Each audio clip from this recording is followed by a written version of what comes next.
Thank you for tuning in to the I'm Not Emotional podcast. My name is Javier, and a lot of stuff we discuss on this podcast may not be suitable for young viewers.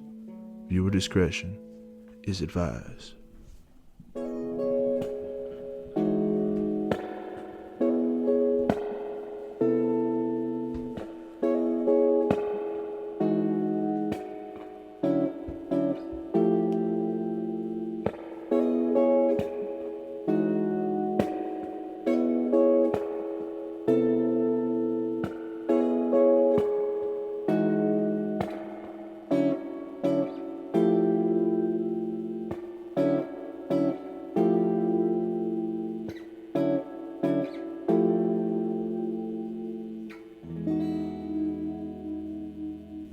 All right, this is Javi. I appreciate you being here.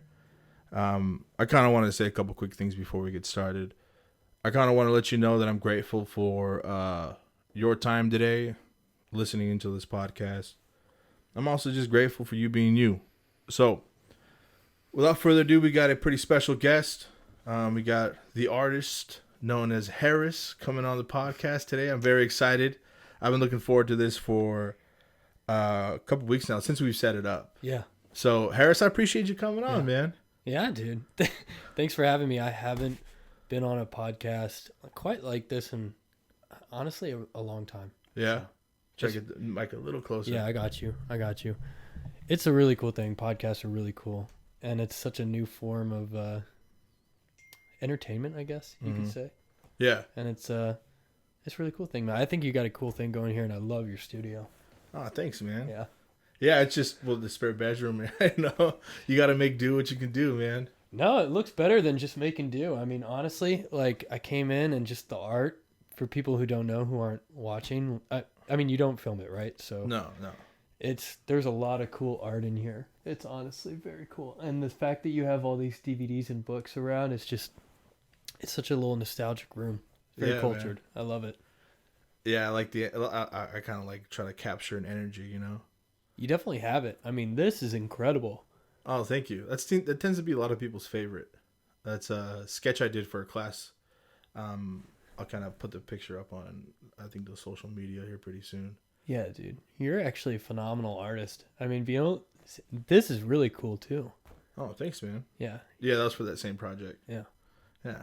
Well, it's enough about the colors and the vibes of this room, man. How you doing, bro? I really am grateful for you doing this, man. It's really cool that you say that. I am very grateful too. I was driving down here just kind of thinking about the podcast and just thinking about what it means to have somebody kind of value what you have to say. And I'm very, very grateful to be here and share my time with anybody, And I guess that's kind of a new thing in my life. It's like trying to be a lot more grateful for what I have and the people around me. And this is definitely kind of, I guess I would call it kind of a token event for that. And coming out to Bakersfield was really cool. That drive Dude, is amazing. Bakersfield's cool, man. Underrated For sure. Very underrated. Yeah. And a lot of people don't have a good idea of what living in California is like. They think LA and San Francisco pretty much, but there are all these great little cities kind of tucked away that are kind of harder to get to, that kind of live under the shadow of LA and, San Francisco and, all the national parks. But honestly, the drive out here is like really, really gorgeous. Yeah, man. Yeah. And you picked a good day too, because today just like the weather is like unbelievable. Right? Yeah, it's like gray and cloudy and kind of like, I don't know, kind of for me, it like when I wake up in the morning, I look outside, it kind of sets my mood for the day, and usually I have to adjust from there. But like today's one of those days where just like, I don't know, man, it just be slapping. You feel me? Yeah. Have you ever lived somewhere not in California? I did about a 2-month stint in Alaska. Okay, so does like seasonal depression, does it affect you? Like the weather? Yeah, maybe. But I'm so used to the heat. Yeah. So I'm grateful. I'm almost grateful when it's not hot outside. Okay. Because Bakersfield last year the highest I saw was like 115, 118. Yeah. So a day without a sun, Yeah. Especially around this time of year. It's like, Yeah. ooh. Especially because I live in this old ass house, dog. Yeah. Yeah, bro. Well, I mean, I was just kind of shocked. I was driving through the valley up on the 5 to get up here. And I was rolling my windows down. It was like 60 something degrees. And I was like, yeah, wow, this is amazing. So California can be a really special place if you know how to appreciate it. If you know where you're at, you know where to be, you know what I'm saying? Yeah. There's some spots that like I have like this I have this library in my brain of like happy places that I go to. Yeah. And like I'll access them in my brain whenever I'm like, yo, I want to like just be peaceful. You know, Yeah. picture myself in this one spot. There's a couple spots on the mountain just by a tree. It looks down the valley. Yeah. And you see all these like these kind of rolling mountains and these trees, and you can kind of see the different like types of like vegetation and shit. Because there's like grasslands, and then there's like dark black oaks and like white oaks, and then there's like the more like cedar pines and all that stuff later on. And then there's like, when I saw it, it was like this dark rolling kind of like hill mount, like clouds behind it all. And I remember I had a couple beers, had a couple like yellow belly, so I had like a nice buzz going. And so like that moment is captured as like one of my happy places that I like access every once in a while. Yeah. Like I would just be like sitting by myself at my desk or something, and I'll close my eyes and I'll imagine the breeze, and usually it like locks me into like where I was in my brain when I was there. I get the feeling that you're a very spiritual person. Nah, dude, I'm just an asshole. Well, I like to think that I am kind of. Yeah, try right to on. be, I guess, a little bit. Yeah, I get that vibe from you for sure, dog. I say that because so many people, I feel like, take for granted kind of what energy. See, I don't want to like call it energy, but like there is a lot you can get from a nice landscape. Yeah. Right. A beautiful view, nature. I mean, it's been talked about by everybody that we have to kind of go back to nature. We have to go back to experiencing kind of the world before the tainting of technology. And I really appreciate that too. My parents, they have a house in Montana, so when I go up there, That's where you were at last week, right? well, I was there yesterday. Oh, fucking A, Yeah, right? yeah, bro. I drove 16 hours from Big Sky all the way down to LA in one go. Big sky. That's cool, man. Yeah, Big Sky's at the very bottom of Montana, and it's very close to Yellowstone. There's that brewery out there, Big Sky Brewery, that makes the Moose Drool. Yeah. That's my favorite beer, dog. How do you know? That's just my favorite beer, bro. I just like Moose Drool so much that it's like I like brown ales. Okay. And so like I looked up Blue Sky. It was like by Yellowstone, dude. Fuck yeah, bro. I got to get you up there then, because like that the beer they have is crazy. I'm not really drinking right now, but I will say I in my prime have appreciated many local good beers up there. My favorite one is actually called Cold Smoke. And I don't want to be wrong about it, but I think it's made by a brewery called Kettle House, maybe. And you can check that. But Cold Smoke is, in my opinion, there's no beer quite like Cold Smoke. Man, right on, dude. I'll try it out. My dad and I and my brother, we brew beer together. Okay. We have in the past. We haven't done it in a while, but like, there's nothing like a nice barley wine, dude, that you like made yourself. That's like 12% alcohol, dude. And it's got like chunks of like, it's got like chunks of it and shit, dude. Yeah. Dude, that's the best. Like sitting on the front, drinking a beer you made yourself. Yeah. Yeah, that shit is crazy. Fuck yeah, man. I know people who make their own wine. They make their own, all sorts of stuff. And that homegrown stuff will get you ripped. Get you litty too, yeah, dog. Dude. You know what I'm saying? Like if somebody's making beer in their garage and they say it's like 12%, I don't believe them. It's some 20% shit. Unless you have like a big ass factory and like so much equipment and you really like, then whatever you're drinking, that homegrown alcohol will get you messed up. It slaps, man. Yeah, it's great. Yeah. Right on. So you said that, taking it back a couple steps, you said that you're kind of like accessing this new like gratitude for people in your life. Yeah. Like what's been the driving factor for that, That's a great question. Just to reopen that conversation, I try to be very grateful these days. There was definitely a pretty extended period of time in my adulthood where I took a lot of stuff for granted. And I kind of hadn't started to figure myself out, right? And I think everybody goes through a phase like that. But these last 2 years of the pandemic were extremely formative for me and for many people as well, right?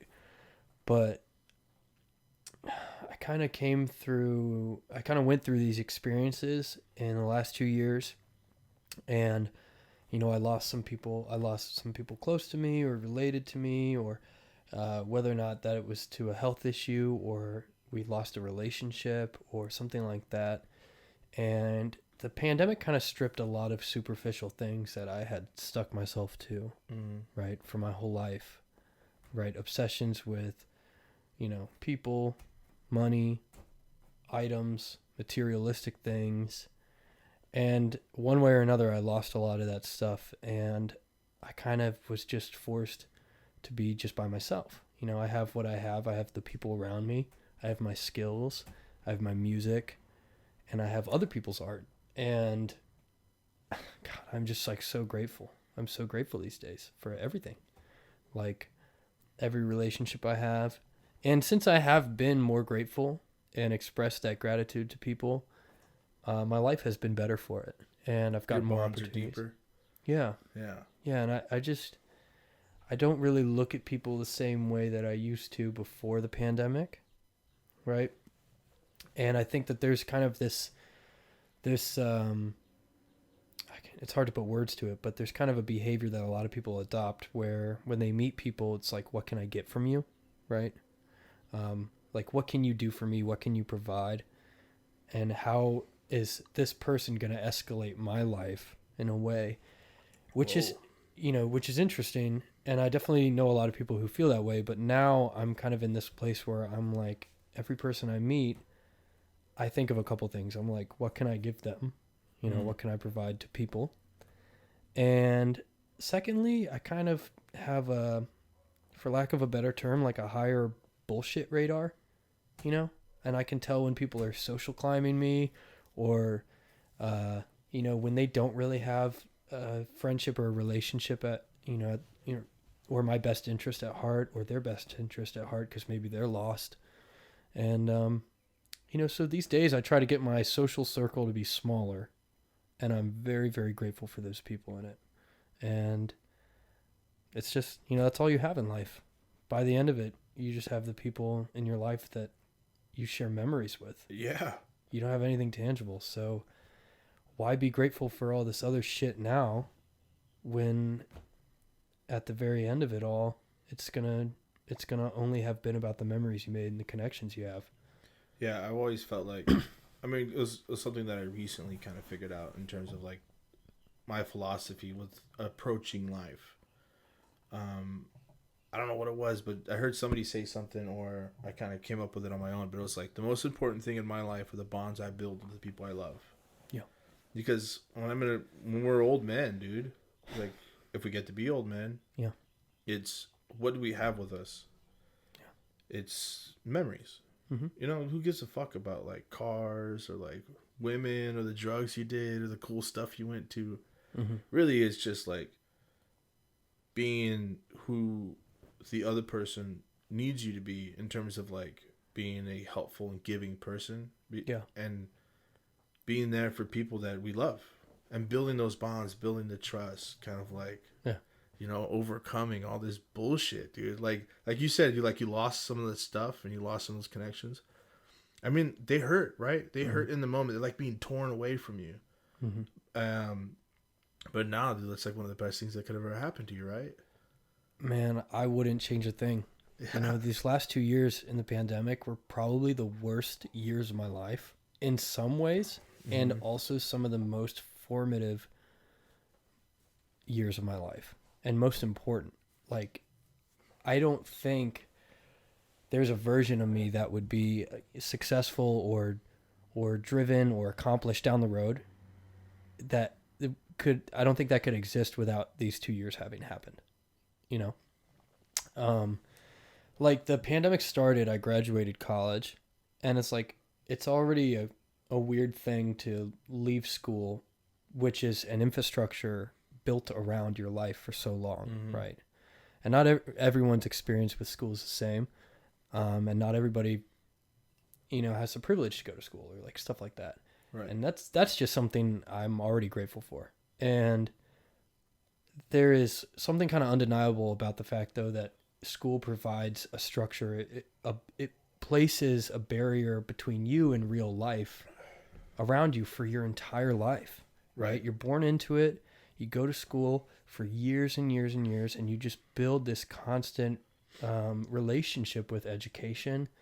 And not to mention, it's like it's like reinforcing this value that your income, like the money you make, the job you have, is where your value comes from. It's kind of crazy because we just set people off on a track that's kind of predetermined for them. And yes, you can make your choices, and yes, people do have free will, and you can choose what field you want to go into, but there is a bubble that is created by education.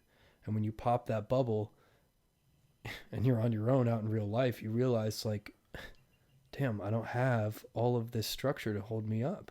You're like, I don't have the skill set really to kind of be confident with like being self-reliant, self-efficient, but I know what a mitochondria is. You know what I'm saying? Like, exactly. It's like they teach you this stuff. It's just like, yeah, you know what that is, but necessarily the stuff that you need, like how to pay taxes. Now, like they have us like really like sucking on the teat of TurboTax.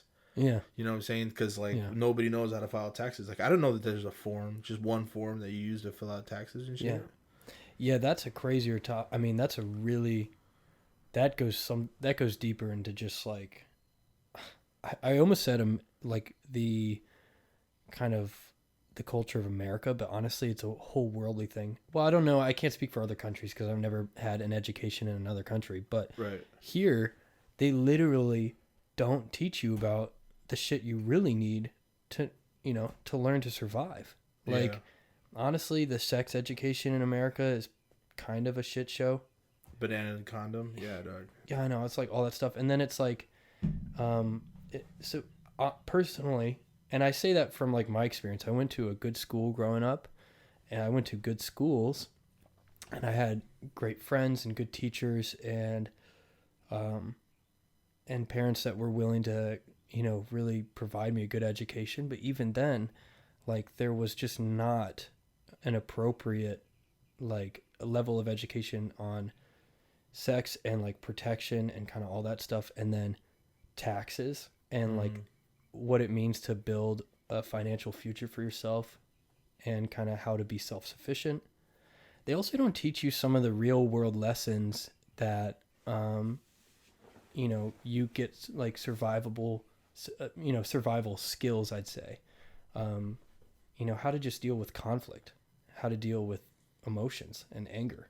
I mean, teachers kind of have this really incredible position in life, and they have all this potential that I think is missed, right? Because they're kind of focused on the small. You get so focused, you as my mom likes to say, you get lost down in the weeds, right? You don't look at things from 30,000 feet up.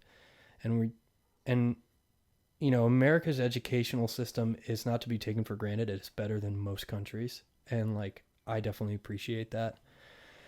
But there's something to be said for the fact that everybody comes out of college and has no idea how to be an adult. So that happened to you. You came out of college and you're like, the fuck is any of this? You know? Bro. And then it's like I came out of college into the pandemic. Mm-hmm. Did you work before? Well, yeah. And like, I've had plenty of jobs. Mm-hmm. That's not something I'm a stranger to, but it's always paired with education. It's a supplement, right? Right. And coming out of college, it's like you have to do so much for yourself, and the world is kind of cutthroat. People want to take advantage of you. And so it was just a rude awakening. And on top of that, I had never faced or encountered like my own mental health, honestly. And the pandemic forced me to kind of stare at my own demons for a long time, get to know them, and then kind of figure out how to beat those things. And anxiety was one of them, depression. How old are you? 25. Yeah, okay. Yeah. So, I never really experienced those things. And then I kind of came in and out of therapy, and then I was, probably drinking too much to cope with like the beginning of the pandemic and feeling lost and all these things. And I had never been so familiar with my own mental health. And it kind of makes me look back and think like, God, was I just on autopilot for 20 years? And luckily I got a great therapist and I started really getting good help. And, that makes it sound more dramatic than it is, but like, I did a lot of growing up in the last 2 years, and it spit me out on the other side. At one point desperate, and now very grateful. Now, let me ask you this. So coming into this stuff with your mom, like, how does your mental picture, how did that bounce back? Or how was it, did it surprise you in a way that you're like, I'm handling this better than I thought I would? Oh, you mean like when she was telling me about kind of getting lost in the weeds and that sort of stuff? Or the recent stuff? Oh, yeah. Well, I don't want to air dirty laundry, on like my family and friends. But my parents were really there for me. They really educated me on a lot of stuff. I tried different jobs, as you know. I kind of came in and out of different hobbies. And my parents were very, very supportive. They embraced kind of every new risk I took. Yeah. And every new direction I tried. And I'll just never forget, when I kind of had a reality check and realized that I had neglected my music for a long time. I spoke to my parents about it a lot, and they were like, I had multiple kind of deep spiritual conversations with both of them where I really learned a lot from these people who have seen so much of life in so many different lenses. And not just my mom, but my dad, they have both been very influencing, very educational people that have provided a lot of perspective to me. And like you said, actually, the last time we spoke, you kind of hit, at some point you might bottom out, and then you carry that wisdom from that tough period into the life where you're willing to work hard and into the new opportunities. And you kind of have to carry a wisdom from a place of pain onward into a place of, whatever you want to call it. Mm-hmm. But, it was interesting. I definitely, and if people are interested in hearing kind of more about my personal relationship with, my emotions, with, an ex-girlfriend, or my relationship with music, or my relationship with alcohol, that's really spoken for in my music, So I like to just kind of focus on the here and the now in my life, and focus on giving a lot of attention and love to the people around me and devoting a lot of time to those people. And then I let the music kind of speak for itself, because the way that I communicate through my music is very different than the way that I communicate to the people in my life, for sure. The pandemic hit, like we said, and I kind of like stepped in and out of my love of music, and here we are now. So I kind of had this wake-up call in the last year. I need to put more love into my music. I need to put way more effort into it. And I need to really... What's up? So what are you doing differently? That's a great question. Honestly, I'm just working harder. Putting more hours in? Yeah. I'm reaching out to more people. I'm leaning on my network of trusted friends. Mm-hmm. And I'm trying to build a team around me of people who I can like really trust. Mm-hmm. And that's an interesting thing, because I definitely have had people close to me that have tried to take advantage of me. Whack. Yeah, bro. I've had some whack stories. Some fucking laps, dog. You familiar with the term lap? No. Lap stands for lame ass puto, dog. Oh. I've never heard that before. I think that's like a Southern California fucking Latino thing. Cholo thing. Okay. Yeah. But it's Laps, bro. Fucking A, dude. Laps out here like vultures and shit, trying to like manifest something out of other people's success. You know what I'm saying? Yeah, dog. I had a close friend of mine. I'm not gonna name drop because I don't. He's trying to make a career for himself, and I look back on this instance as something that I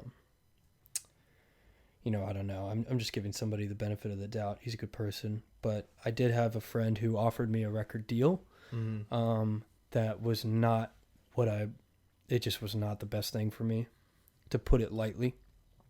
And it would have set me up for a very restrictive, creative, like, path, right? Where I don't have a lot of control on my branding, on my music.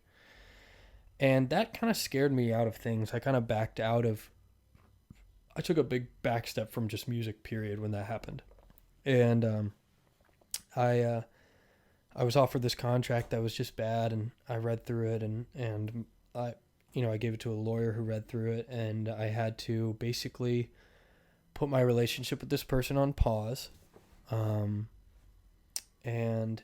it was just a big perspective shift, because I felt like someone was trying to squeeze me dry of my connections, money, whatever. It was like one of those things you hear about when people talk about Hollywood and music and shit. Yeah. One of those slimy, stinky contracts, dog. Yeah, bro. I mean, there are some slimy, skeezy parts of there's an underbelly for every industry, right? And a lot of it is driven by people who are really hard workers, and then maybe they get ahead of themselves. And I think that's just a situation I got caught up in. And that was kind of a bad experience for me, and it was really hard to kind of recultivate a relationship with that person after. But here I am now, and I actually do have a relationship with that person now that is a good one, and there is no business spoken about between us. It's purely, let's focus on a friendship where we express gratitude. We can talk about the love of music, and just grace each other with a process where we educate ourselves on music. I mean, just to be simple, That's cool, man. Yeah. It's funny, like, people think that some friendships can't be salvageable because there's like one misstep or one speed bump in the road. You definitely, like, you talk to people. Like, I've had relationships before with friends that they kind of took a dive, and then you kind of gotta work back, because friendships are like fucking any kind of relationship. Some of them are more intense than a relationship. Fucking A, right? Yeah, dog. I've had some relationships with bad friends that just are not sustainable. Yeah. Not realistic. And toxic and shit. Yeah, the toxicity thing is interesting, because that's a subjective term, right? What's toxic to you is not toxic to everybody. And some people want to be treated a certain way, and that might have to do something deeper with themselves. Some people like to be kind of treated poorly, or some people like a toxic level of attention because it satisfies their ego, right? And this is where you get manipulative relationships, friendships, whatever sort of platonic, anything. A lot of relationships get soured by people who haven't kind of worked on themselves. And I really don't try to say that from a pedestal at all, because we're all on a process of kind of bettering ourselves, Yeah. But still, sometimes, dude, running into those people. Yeah. And it's just like, sometimes they're forced into your life. Sometimes they just fucking suck, man. Yeah. Yeah. You know what I'm saying? And then sometimes, it's like, maybe they're not right for you at that right time, or maybe they're still like further along you're further along the journey than they are, the journey of life, like a perspective of wisdom, right? But sometimes it's like you want to, I hear you want to be like, oh, this poor guy is struggling with this, or he's struggling with that, but also at the same time, fuck him, Yeah, that's really wise of you to say that. I think a lot of people have the tendency to want to always give everyone a second chance. It actually is one of the beautiful things about human nature, is, right? You want to see the best in people, right? Or not everybody, but you definitely do, right? And Yeah. like I do, and we always want to give people a second chance, but sometimes it's really hard to backpedal and say like, hey, the way I'm being treated by this person is really not best for me. And I think in the process of learning about yourself and kind of discovering who you are and what your purpose is and the values you really have, you start to understand the way that you should be treated. Mm-hmm. And, that's just an interesting realization to come to. And I've definitely had people on the podcast before talk about how it's more difficult to let people go than it is to give them a fifth or sixth or seventh second chance. Yeah. So it's like it's saying goodbye or cutting people out. Like I've had somebody came on here. They talked about cutting their dad off. Mm, it's that's just tough. like it's like, dude, he's like I want to be closer to my dad, but every time I try, I end up getting hurt in a way that like now I gotta. He's like, I'm a father and I have kids, so should I? If I'm over here being consumed about a poor relationship with my dad, my kids are gonna suffer. Yeah, you know what I'm saying? That's really interesting. I mean, I think I don't know anything about being a parent. Excuse me. I don't know anything about being a parent, and I'll learn when that time comes. But I do feel like when you bring a life into this world, that's your priority, right? Yeah, dude. I mean, everything else. There's nothing that can surmount that. And the people who kind of justify, all these reasons why they can devote more attention to this or that instead of their kids, it's like why you have kids growing up in shitty situations.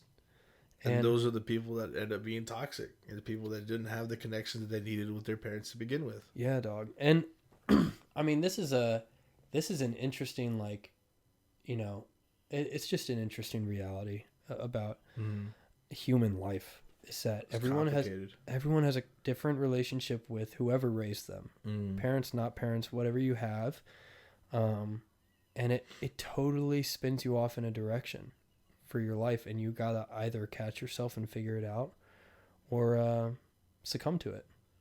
And that's interesting that you had someone come on and talk about that, because it's kind of unfortunate that he feels like maybe at the loss of one relationship he gains another, right? So you have to sacrifice. Yeah that's tough. Well, the toughest decisions we make are the ones that have the most impact. That's why they're hard. It's like if we spend our life kind of sweating the easy decisions, the decisions that are put before us that aren't very difficult, and then you get fucking slammed with one that knocks you on your ass, then like where's the growth? Is it fear of making decisions, fear of things changing? It's like, if overcoming those fears are where, like I said, wisdom comes from, and confidence. And like I meet people all the time, dude. It's like they fear, they have anxiety about a lot of shit. Like I'll give an example. I have a sibling who our whole lives, like when we'd sell like popcorn or like newspaper or like wrapping paper or whatever for school, she would have this like fear with like knocking on the door, even though I was there. So I would have to be the one to knock on the door and talk to the person while she just stood behind me. And like obviously my sister's a great person. I love her to death. But like for me, it's like it's just like, it's a little unfathomable, that kind of fear, right? Because I'm like, I don't really necessarily have problems with that in terms of talking to people or just being open or being kind of loud and rambunctious anyway. You know what I'm saying? So like, it's interesting when I meet people on the other side of the spectrum who fear a lot of shit, but are also like, they have qualities that I don't have. Yeah, that's really crazy. That's crazy. The conversation about fear is really an interesting thing. And I think that conversation, I would almost retitle it a conversation about security, right? And insecurity. And because people are really driven by security. Right. And that could be financial, emotional. Comfort, relationship security, what have you, And people feel better the more secure they are. And I think when things are kind of out of your control, or when you relinquish control from certain things in your life, there's kind of a beautiful result. I was once told that depression is living in the past and anxiety is living in the future, right? And all you really have is the present, right? It's a gift, dog. Yeah. All you have is right here and right now, and that's beautiful. And you know, like that, to get back to the nature thing, like nature is something that only exists in present, right? There's not all this conscious discussion, you know, beyond what humans have about future and past, right? And that's just something I'm trying to do a lot more. I'm trying to be way more present. And sometimes I'm bad at it. You know, I get glued to my phone all the time. And I can't stand it, dude. Like, I hate having a smartphone so much. Like, smartphones, they just take from you. And they're also a gift. Sure, they give some, but they take more, man. You think so? Fuck yeah, dude. Think about how many hours a day you spent on the fucking phone. Yeah, so 2 days ago, when I was in Montana, like, I spent probably 2.5 hours on my screen time, and that's what it said. That's a very low day for me. When I was in LA a couple days prior, I had this conversation with a friend of mine, and I checked my phone to see how much screen time, and in a day, I had over 10 hours. What am I doing? I mean, I know some of that is logged in, like, you can have your phone open and on somewhere and not be on it. Sure. Or if you have it plugged into your car and you have navigation going, that just racks up your hours. But still, that's like 4 hours. So you're at 6 hours of staring at the square in front of your face. And I'm like, and it's so funny because when you think about that, it's like there's nothing behind this square. You're looking at this world, this universe that is just marketed and controlled by all these different factors and all these different people that have so much power in your day-to-day life. And like, I think it was actually on the Joe Rogan podcast that I heard Miley Cyrus say that the way that iPhones are designed is very similar in some way to slot machines in Vegas. Yeah. And that sucks to hear that. We're junkies, dude. Dude, it sucks. We're junkie for squares, man. Yeah, it's crazy though. But like all my work opportunities to come through the phone. Sure. I'm like glued to my email, and like I don't have a manager. I will soon, and I'm stoked to talk about that person. But you know, so hopefully when that happens, I'll be way less on my phone. Because I'll tell you something right now, man. If I didn't need it for a career, I wouldn't have a smartphone at all. I just wouldn't. I wouldn't have an Instagram if I didn't have to. You're right in saying that it does take a lot from people. It takes so much, man. It's almost like, yeah, it's great to have a phone, but like the difference between what a smartphone and a flip phone provides. Yeah. In terms of like how it influences the outside, the regular world. You know what I'm saying? Because it's like, you think, oh, it does so much. But it's like, yeah, but it does so much inside the rectangle.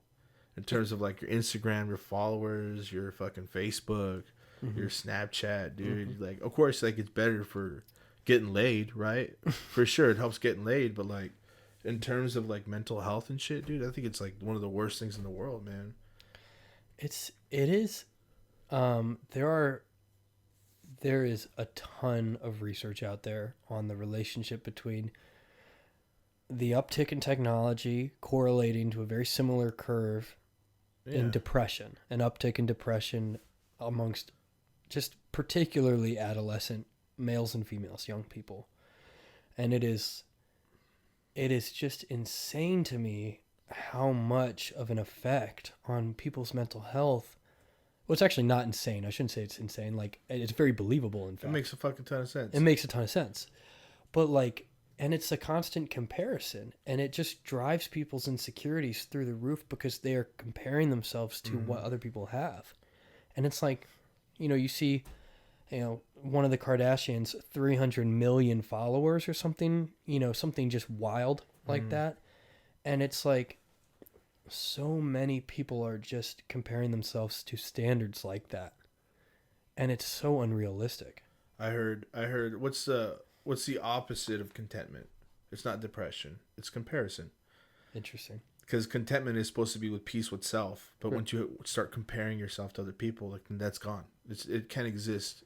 It can't coincide with comparison. You know what I'm saying? Interesting.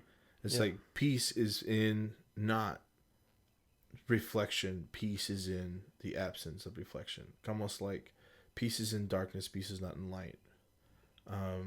Because in light you're distracted by things you see, things in front of you. That's why when you meditate with your eyes closed in darkness. I know, like, I heard something that's beautiful. Yeah, you think so? That's gorgeous. Yeah. Yeah, I feel like. Did you think of that? Yeah, just now. Okay. Write that shit down. It's written down right now, dog. Yeah, you need to write a book, bro. Fuck, Straight dude. up cry to that. Yeah. Thank you. That's beautiful. Yeah. I just feel like just this idea of the phone, the being too connected. It's like almost like this. I heard somebody say it's like an isolating thing. Being so connected to the whole world, you neglect the people in your circle, your natural circle. It's like when you're sitting at the dinner table. Like I and my sister, it was like, I'm right in front of you, dude. Yeah. Like I haven't spoken to you, and like I want to connect with you. Like I love you so much. You're my little sister, and she's like got her phone in front of her. Yeah. You know what I'm saying? It's just like, it's like she's connecting with somebody somewhere else, and she's like, not necessarily like not neglecting, but she's like, there's gonna come a time where the regret's gonna be there, because somebody's not gonna be there to spend that time with you that you had an opportunity to spend time with, and you were on your phone. And you know what? Like, not to sound too like dystopian, but it is also totally, phones are totally the thing that reduce us to numbers, right? Yeah, for sure, dude. And I mean that in so many different ways. Like Instagram, about numbers. If you're a musician, it's all about tracking metrics, and if you're just using it to communicate with people, you're just a number, right? You're just a phone number. And it's funny you mentioned your sister. Like, I just spent time with my sister. She lives in Montana. Okay. She's a person who's way more connected to like the earth, humans around her work. Like, she's very present. And yeah, it can be like hard to get a hold of her on the phone from time to time, but like, if that's the small price you pay for when you get to sit in front of somebody, they look you in the eyes and they give you an emotional currency you can't get somewhere else, that's just like way more valuable. And it's real, because when I leave here eventually today, I'll be back on my phone. I'll have to spend a lot of time on my phone for some work stuff. And it's a reality where if you want to do it well without it ruining your life or taking from you or amping up your insecurities, or if you don't want your phone to do this, you kind of have to add new practices to your life. Meditate, work out, do whatever that thing is that makes you just, makes your brain light up. You got to do whatever that is more to kind of compensate for the negative effects of the phone. Yeah. And it's like, I'm optimistic, and I do think that people will figure that relationship out. And I do feel like our generation is both so hurt by the increase in social media, but also very perceptive about it.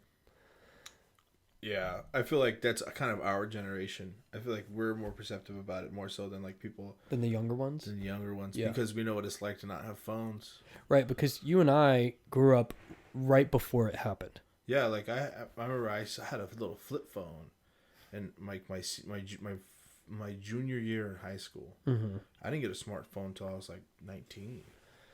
Yeah, dude. My parents didn't want me to have a phone, which in retrospect, I'm so thankful for that. Which as a kid, like, you're always thinking about what's next, new entertaining things, and the phones were the new hot thing. And like, I don't think that parents that let their kids have a phone early on, I don't think they made a mistake. There's no way anybody could have known that it was going to be like this, right? There's just no way to predict that, right? It's kind of like the sick, twisted part of humanity took this thing that could have been like a really positive element and kind of grew it into this monster. Yeah.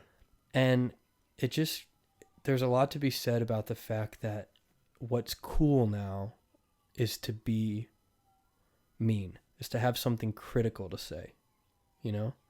What's cool now on social media is to have a criticism, not for the sake of like having a negative stance on things, but a lot of people just want to have a different opinion than everyone else in the room, right? It's like you could all be in a room with a bunch of friends and somebody's like, you know, dude, I love this new album that just dropped. This guy, like, you know, some XYZ artist dropped this great album and I love it. It's beautiful. And, you know, some of your friends will agree, yeah, you know, I like this track. Yeah, it's great, dude. Or, you know, somebody has a more middle stance like, yeah, you know, it's a pretty good album. Maybe not my taste, but it's pretty good. I respect it. This person has a lot of artistry. And then there's always that guy who goes, nah, fuck that album. Sucks, dude. Yeah, that album sucks. Oh, that shit was terrible. And then usually when you ask those people to back that argument up, they got nothing. I just don't like it, fool. I don't like it, fool. It doesn't vibe with me. And I'm like, what do you mean it doesn't vibe with you? Yeah. Right? Like, I'm pretty sure the artist that wrote that album is more present in their life than you are. So, it's like people just want to have something different than everyone else to say because there's so much opinion out there. And it is a symptom of kind of the social media we've built. But people really just want to have something different to say. And that's why it's really upsetting to me to know that, like, negativity is what's cool. Right. And it's like everything on the internet is like that too. It's like fail videos, fail army. You know, like Instagram pages where people are getting in accidents, natural disasters, people getting in car crashes, people doing dumb shit, getting arrested. Right. Well, people like violence because it feels good, man. It's like they just want to watch the negative. Well, like on that point you're saying about like showing your friend group, a room full of your friends, an album. Yeah, right? It's hypothetical, but yeah. Right, but like just the act of wanting to show your friends the album is kind of part of that because the response you're looking for is for all your friends to not have heard it and two to really like it, right? Mm-hmm. But you would prefer that response over they have already heard it and they already like it.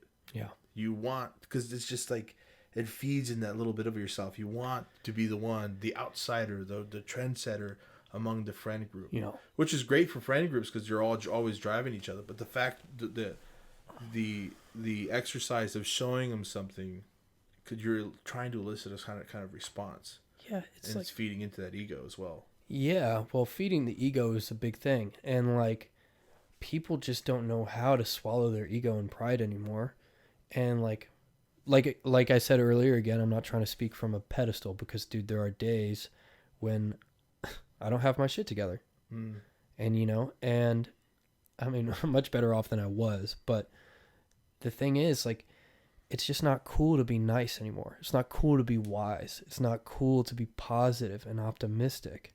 And in fact, if you are optimistic and you come onto a podcast like this and you come and you speak about professionalism and optimism and how like you're a positive guy, you're doing work on yourself or whoever, you know, people will say, oh, well, he's on a pedestal. He's putting himself up there. He's so conceited to think he's better than people, you know. So if you do actually have something nice and kind to say or wise in that regard, people would just, again, what's cool is to critique you. You know? Yeah, I mean, what have we been doing for the past 20 minutes? We've been critiquing society. Yeah. Theodore Roosevelt said people... It's true. We are kind of caving into that stereotype, aren't we? Theodore Roosevelt said people that complain that don't propose a solution are just whining. Bro, it's so funny because I can't stand complainers. Not because I don't complain, but because I've been one, and I look at myself then, right, before therapy, before writing a lot of music about myself, understanding what it means to be an adult, I think like there should be no room to complain about anything. I kind of can't stand when people complain now, because like, and maybe I'm a little bitter about that, you know, but like people just love to complain, and it's like there's just a different lens you can look at life through, and for me right now that lens is gratitude. And like, you know, people talk about gas prices, they talk about this, they talk about, you know, they're always crapping on so-and-so politician, and like, believe me, we all have our criticisms of how, for sure, of how America is going right now. But it's also like, I live in a place where I can express myself. I'm pursuing a career where I can express myself. I have the freedom to drive out to here to come see you and talk on this podcast, and you're giving me a platform to express myself. And then after this, I can call my sister, I can call my parents, and call my friends, tell them I love them. You know, that's a beautiful thing. If I get to do that every day, that's a good life. Fuck yeah, it is. That's a good life. Hell yeah. And that's just where I want to be, dude. I do not want to live down in the weeds, like my mom says. I don't want to live down in the weeds and just get tangled up in this mess of negativity. Because, dude, that is a not satisfying life to live, and it is soul sucking, right? And to be devoid of soul is to not be human. Is to be corporate. Yeah. Talk about corporate. You want to talk about corporate, bro? Oh man, should just turn the mirror back on myself, man. Yeah, you know, and that's why I love these podcasts. That's why I love this room. That's why I say it's cultured, because, dude, like, this whole room is about self-expression. Yeah. There's nothing in here that says that it's cold business. Right? Yeah. That's the type of environment I want to be in, right? I don't want to sign contracts where I can't create freely. I want to be in rooms like this where the discussion is just open. And, you know, that's how I think about music too. It's a discussion. And it should be, at least, you know, it should be a discussion. It should be a discussion with your listeners. It should be a discussion with yourself. And I'm not saying all musicians are like clairvoyant and have their stuff together. There's a lot of music out there that invokes toxicity. And there's a lot of music out there that condones all sorts of stupid stuff, you know? Mm-hmm. It's not always about clarity. And but it's all about what you absorb too, because people are sponges and they breathe in and they reflect, right? And like, you also have to absorb stuff that's good for you, not just like your food, not just your exercise, but like what we read and what we watch, we reflect it, you know?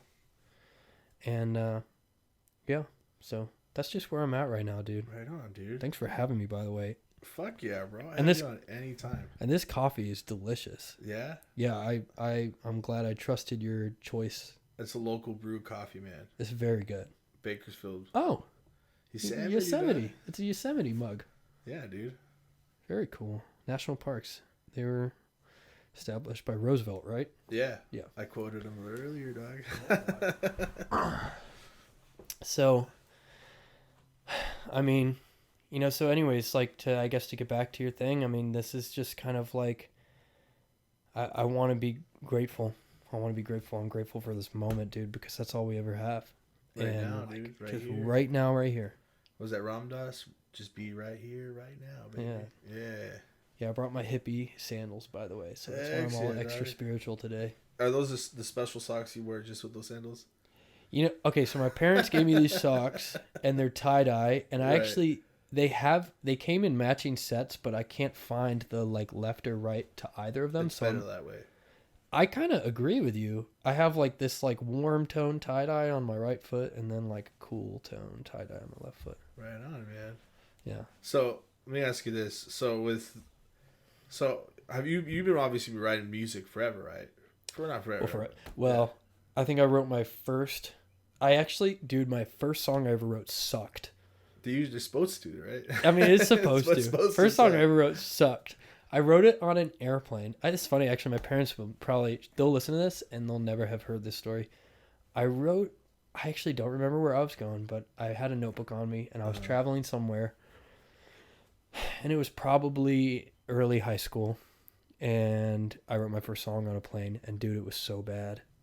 It was just bad. I don't even remember shit. I think I was writing about some like dumb heartbreak I never experienced before. I didn't have the story or clarity to write about some stuff. Did you ever read it to anybody? No. Oh, dude, that's you gotta be grateful just for that, man. Yeah. I remember one time, I read a lot of poems, just because like I just like poetry, and like I wrote this poem. I thought it was the shit, dude. I remember this girl, and I kind of was like, "Hey, so I'm gonna read this to you," and it was about my back is strong, my arms are weak, and it's just like talking about like riding this horse. Wow. And traveling, right? And the main part is like I sit in the tall grass under a tree. I sit in silence for the times I wish I was back here again. And it just like goes on, but it's such dog shit. Like that doesn't sound like dog shit. It sucked. It sucked, right? It was just like I'm obviously like reiterating it better than it was originally, but like I remember myself saying it to this chick and looking at her and being like, "That's right, bitch." Oh, that's so funny. I'm fucking profound, dude. Lucky you were just with me right now, you know. And I think I was like 17, 16, and then like I found it in my notes a couple days ago, and I just like, dude, I feel like my kidneys were giving out just from the sheer cringe of just like reading it and like reliving that moment and knowing just like, fuck, bro. It's so funny you say that because like I can't write a love song. Oh, really? I can write a damn good song, but I can't write a love song. I don't know why. I haven't put any of them out. Just not yet, dog. Yeah, I mean, I think it'll come to me at some point, maybe. But it's funny you say that because like a lot of people will go, well, like, do you just like you're a guy with a guitar? Do you just serenade people and like, you know, are you that guy in that movie, that douchey kind of guitarist? And I'm like, no, dude. You come to one of my shows, like, I'm singing songs about like drinking and like myself and pain. Yeah, because I'm like letting it go. That's the fucking best shit. You know, and I'm like, you're not gonna come to my show and get like a sweet serenade, and nobody's gonna. I'm not gonna tell you, you know, like, I'm not gonna blow smoke all over an audience when people come to a show. And by the way, I hope you come to the one on Friday. I'm fucking coming, dog. I said, did you get a ticket? May 21st, right? No, April 22nd. This coming Friday. Oh, dude, I got a show next weekend. Oh, for real? Yeah, I thought it was the one in May. Well, no, I have ones in May. Those are in New York. Oh. But the one on April 22nd on Friday is this coming up next Friday. Yeah, I'm not gonna be able to go, dog. Damn. I got casted in the show here downtown. Congratulations. Thanks. Well, I'm just filling in, but they're like, hey, you know, it's like get your step into musicals. I don't really do musicals. Mm-hmm. And like it'll be a way to get in. You know, show you how the ropes are done. I was like, yeah, fuck it. And I thought your show was in May. Damn. I even wrote it down, May 21st. I was like, damn. I was like, oh, I'm gonna go to this, dog. I'm not gonna miss it. I was excited, dude. I was like, nah, fucking A. Don't sweat it because I'm playing more LA shows. Okay. So it's okay. Yeah. Like, I don't want to get too down on the negative now. But when I'm done with New York, I will be back here playing a couple shows in LA. And you're actually in for kind of a treat because those will be with a full band. Oh, no shit. Oh, yeah. I mostly play with a full band. It's actually very rare that I do acoustic stuff. So are you a solo artist or do you have like a band name or how's that work? So I'm a solo artist. It's just under Harris. Harris. I recently did a rebrand. I chopped my last name off of Breyfogle, yes. A lot of people get it wrong. It's funny because, again, my parents they're gonna hear this and they're gonna, you know, I wear the last name with pride, and I did for many years. Right. But people make way too many typos, and that last name has plagued search bars and Spotify and text messages, and I'm like, I love it, but like, hey, if it's making me lose listeners because it's hard to like type the name. I mean, if you type like Harris B, the first letter, it's gonna pop right up on Spotify. But even then, it's like, people ask, they're like, oh, how can I look you up? How can I listen to you? I'm like, oh, Harris Breyfogle. And then they're like, okay, wait a second. And then they're like, wait a second. So how do you, so where do I, okay, yeah. And I'm like, shit, this is already a mess because I'm over here like, how do you spell Harris? You're like, what? yeah, dog. Like people know how to spell Harris because it's in a lot of last names. And I'm like, you know what? Let's just chop the last name off. Let's keep it clean, all lowercase. We'll just do Harris. And I did the rebrand, and I lost for a second some followers on Spotify, but now they're back. Before the rebrand, I had about 80,000 monthly listeners on Spotify. Whoa, that's pretty cool, man. Yeah, that's badass. So now I still have the old page up and the new page, and combined they're about the same monthlies, but I got to get everything switched over. And I'll tell you something, dude. Working with distributors in music is a pain. Yeah. There's nothing more difficult. Like, the customer service is ass.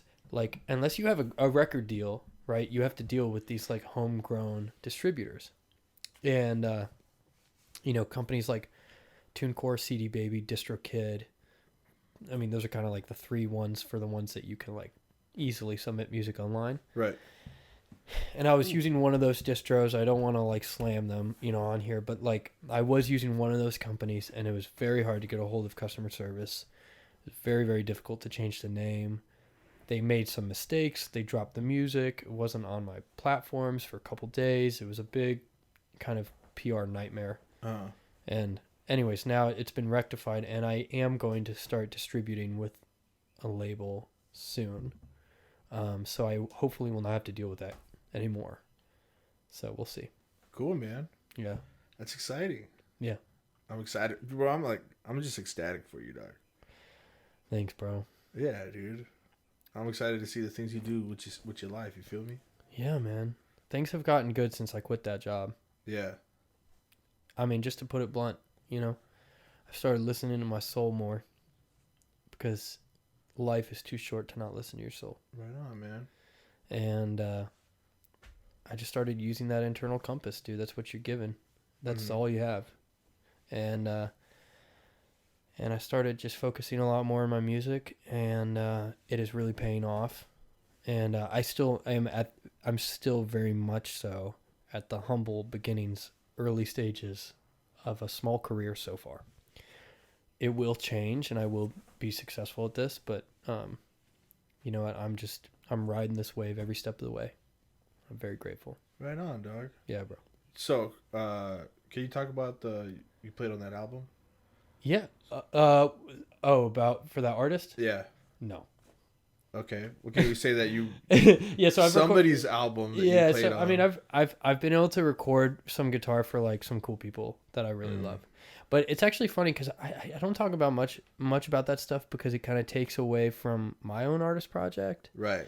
And there is something to be said about, like, as a musician, I'll educate you a little bit on this.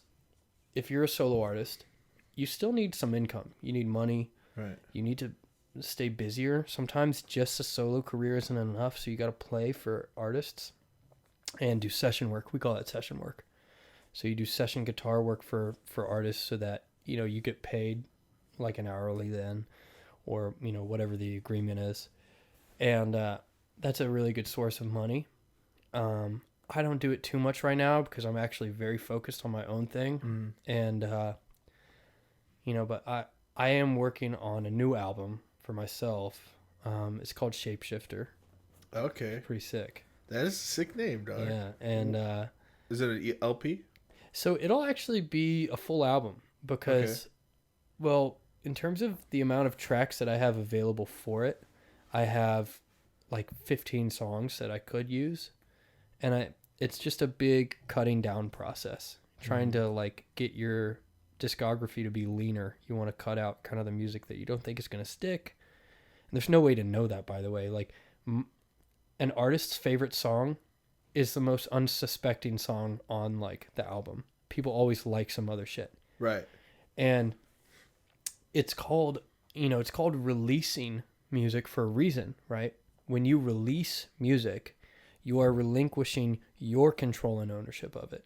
It's not yours anymore. I mean, it's yours, right?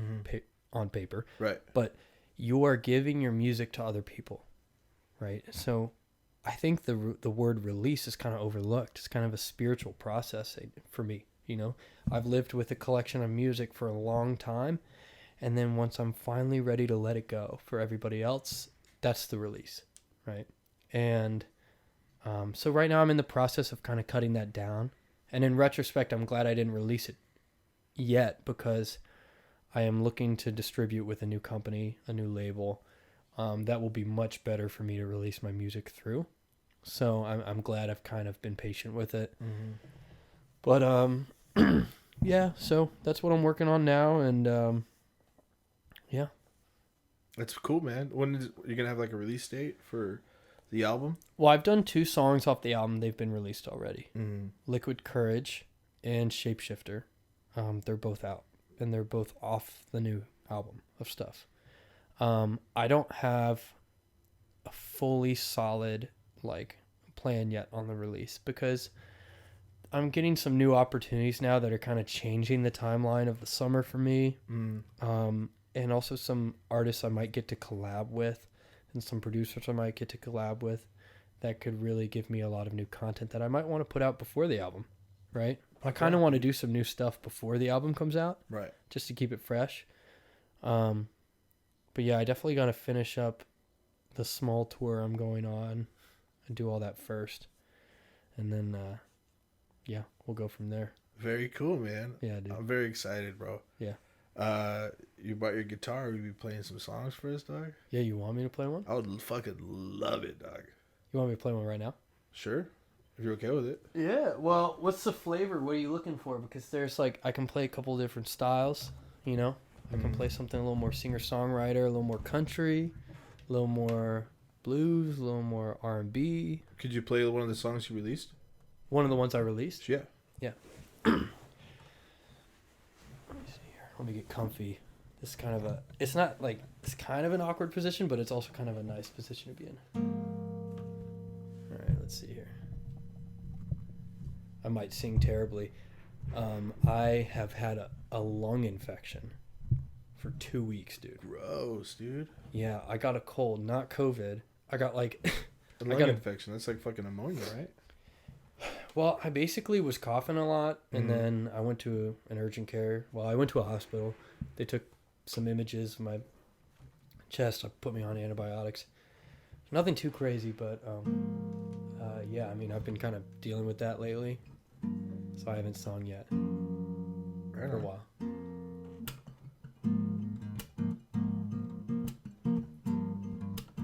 So this is a song called Liquid Courage.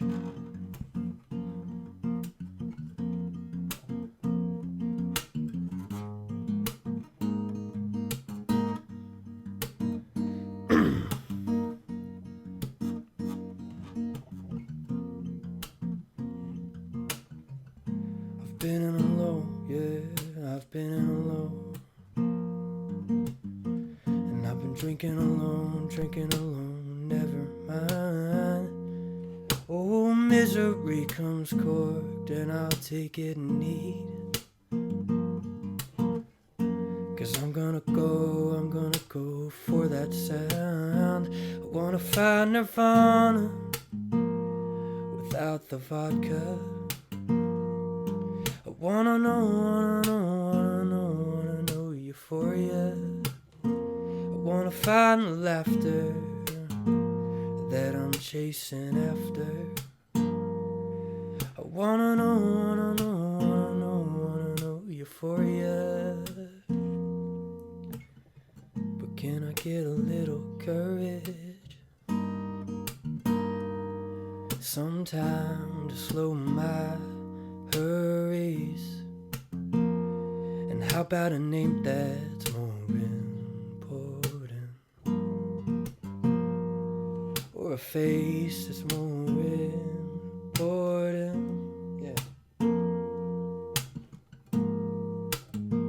Yeah, so my voice is definitely kind of out of shape. That is cool. I mean, because I got to take it up an octave in the next part. Yeah. And desperate people like me, sitting in cathedrals of buzzing neon lights. Yeah, Jimmy Fallon on the TV and Neat McCallum in front of me. I think I'm gonna cry. I wanna find Nirvana without the vodka. I wanna know euphoria. I wanna find the laughter that I'm chasing after. I wanna know euphoria. Can I get a little courage? Yeah. Sometime to slow my hurries. Yeah. Or a face that's more important. Some pills to kill my worries. Yeah. No. Can I get a little courage? No. Some time to slow my worries. Yeah. Or a face that's more important.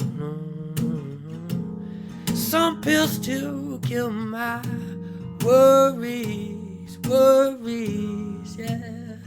Can I get a little courage? Or some time to slow my hurries? Or how about a face that's more important? Some pills to kill my worries. Some pills to kill my worries. Some pills to kill my worries. Something like that. Delicious, my friend. Bro, I sang that so poorly, but it's all good. It sounded so good, bro. Nah, I mean, that's a song we could definitely talk about. I mean, I have not sang in weeks, so I definitely sang that out of my register, but it's all good. I dig the lyrics, bro. I dig the lyrics so much, bro. Yeah, so I'll walk you through those lyrics. It's I've been in a low for a while. And I've been drinking alone, never mind. Misery comes corked, and I'll take it neat, because I'm gonna go for that sound. I want to find Nirvana without the vodka. I want to know euphoria. I want to find the laughter that I'm searching after. I want to know euphoria. Can I get a little courage? Some time to slow my hurries. A face that's more important, or some pills to kill my worries. Woo, damn it, dog. Yeah, you want to hear verse 2, dog? Yeah, okay. That shit's dope, man. Yeah. So like, what's the process with like finding a verse like that? Oh man, I don't know. It actually started with the second verse. Okay. The second verse was the first thing I wrote. It was desperate people sitting in cathedrals of buzzing neon lights, referring to bars. Right? Jimmy Fallon on the TV, Neat McCallum in front of me. I think I'm gonna cry. Wow. Yeah. Jimmy Fallon on the TV, Neat McCallum in front of me. I think I'm gonna cry. It's like crying in a bar, dude. Yeah, crying in a bar alone. It's so quiet that you can see that Jimmy Fallon's on the TV. Yeah. And then it's like same pre-chorus. It's like, I want to find Nirvana without the vodka. I want to know euphoria. I want to find the laughter I'm chasing after. I want to know euphoria. And then that chorus came to me where I was like, I need to, like, that was a turning point in my life where I was thinking, can I get a little courage? Can I get a little courage to speak up for myself? Or to quit drinking, right? Mm-hmm. Can I get a little courage to, like, take care of myself better? Or a name or a face that's more important. Right. So can I get recognized for what I can do? And some time to slow my hurries. Like, can I just take a second and relax because I am out of it? And can I take some pills to kill my worries? Right? And that was just the start of it. And you can hear the song. It's out now. And I sang it way better in the recorded version, bro. Dude, I was screaming that shit. Nah, you sound fucking delectable, bro. Oh, delectable. Delectable. You gotta get creative with adjectives, cuz. I mean, it's hard kind of to do it with one mic too. You gotta fashion this shit. Well, I appreciate you doing it either way, dog. Yeah, bro. I mean, that song, Liquid Courage, is just like, it's kind of a testament to like every emotion I was feeling in the pandemic, bro. Mm-hmm.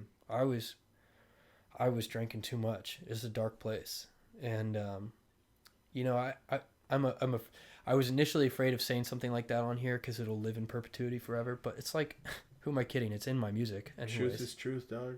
All the shit's in my music, right? Yeah. Like, you can go listen to me on Spotify, and you're gonna learn plenty there. You know, and yeah, that song like means something a lot to me. You know, it means something that is really a lot for me, is what I should have said, to speak about. Well, it's beautifully written, bro. I appreciate that. It's beautifully written, bro. It's one of my favorite songs now, too, dog. Have you heard the recorded version? No. I didn't know they were on Spotify yet. Oh, yeah. Yeah, dude. Yeah, but wait, check this out. This is it sounds like mad good on the recorded version. Like, let me go to the, here we go. So this is like the full band. Yeah, here we go.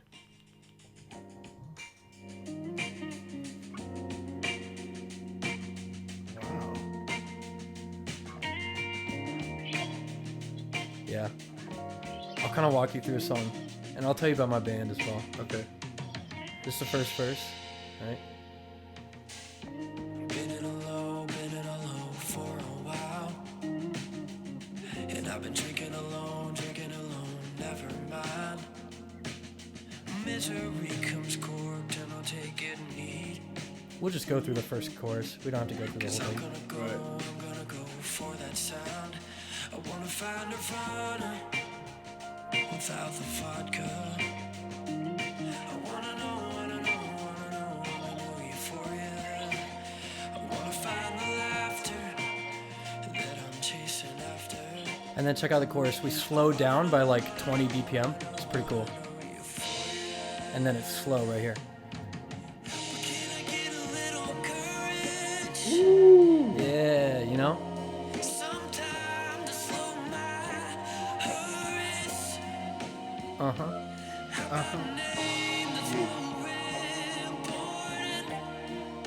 Yeah, I really belt on some of the shit. Wait, check this out. Let's see here. Yeah, you're fucking woo. This is a good one right here.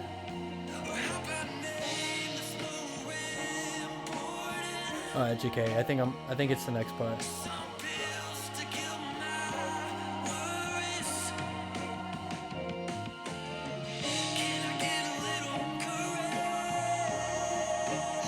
Woo. Yeah. Chill inducing. You like it? Yeah. The guitar solo is nasty. You want to hear it? Yeah.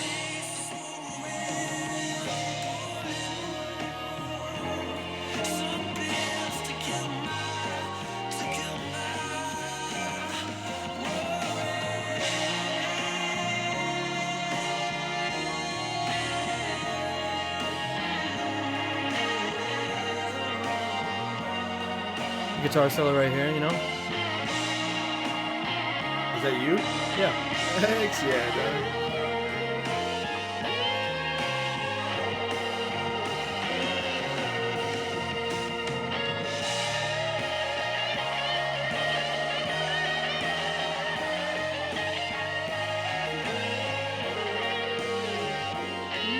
Yeah. That shit was hard, bro. Okay. Yeah, son.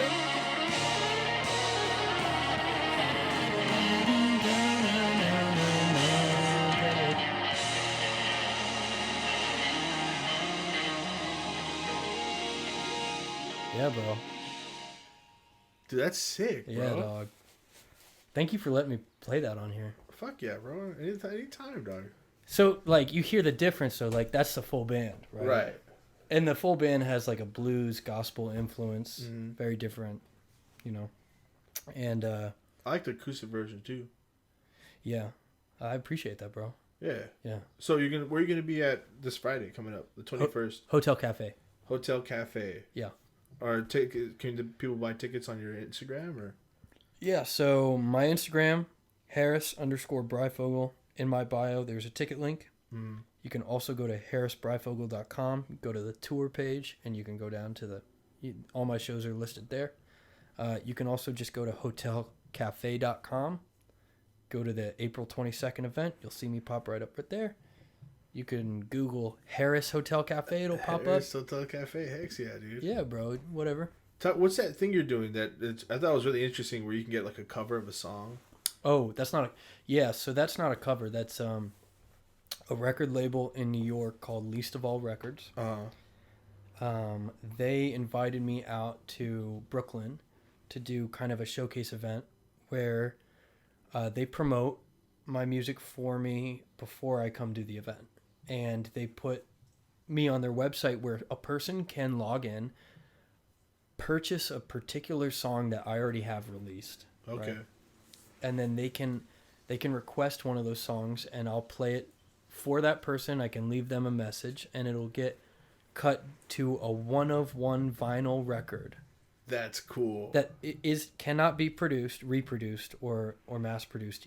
The one you have in your house is the only one of its kind.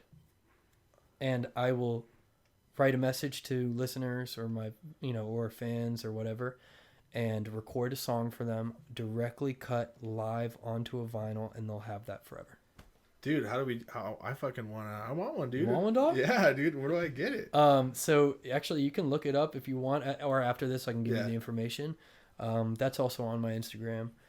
I'll show you how to do that. So basically, like, my top songs are all listed there. So like, I have a bunch of music that's been out, and based on like kind of the streams and like some of my favorite songs, people can choose which one they want. And I'll record a version of it, either full band or acoustic. And there's also an option on the list to have me play an unreleased single that's not out yet. Oh, so that's a lot of cool options for people to do, man. Yeah, and if they choose that, if they select that option, it's a surprise. That's cool.